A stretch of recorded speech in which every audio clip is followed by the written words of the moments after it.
აფეთქების შედეგად დაშავებულთა შორის ერთის მდგომარეობა განსაკუთრებით საყურადღებოა. ამის შესახებ ოკუპირებული ტერიტორიებიდან დევნილთა შრომის ჯანმრთელობის და სოციალური დაცვის მინისტრმა მიხეილ სარჯველაძემ განაცხადა, რომელიც აფხაზეთის ავტონომიური რესპუბლიკის მთავრობის თავმჯდომარესთან ერთად შემთხვევის ადგილზე იმყოფებოდა.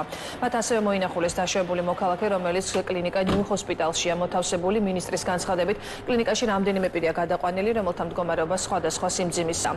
კორპუსს, სადაც აფეთქება მოხდა, შემოწმება ჩაუტარდება აქ მცხოვრები მოქალაქეები კი დროებით საცხოვრებლებში განთავსდებიან. საუბარია რამდენიმე ათეულ ოჯახზე.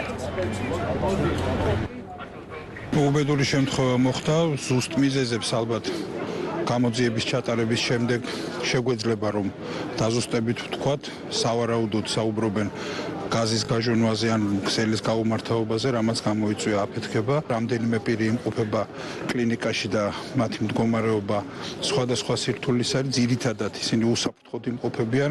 ერთ-ერთი პიროვნების შემთხვევაში ეს განსაკუთრებულად საყურადღებოა მდგომარეობა და ამაზე მიმდინარეობს, რა თქმა უნდა, ის ექიმის მეთვალყურეობის ქვეშ იმყოფება. საუბედუროდ ერთი ადამიანი გახლავთ გარდაცვლილი. სავარაუდოდ არის გაზის გაჟონვა.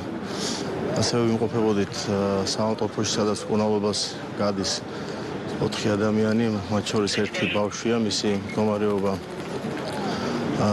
სტაბილურია, კარგია, დამაკმაყოფილებელია. ერთი დროებით დევნილის ჯანმრთელობა შედარებით მძიმეა.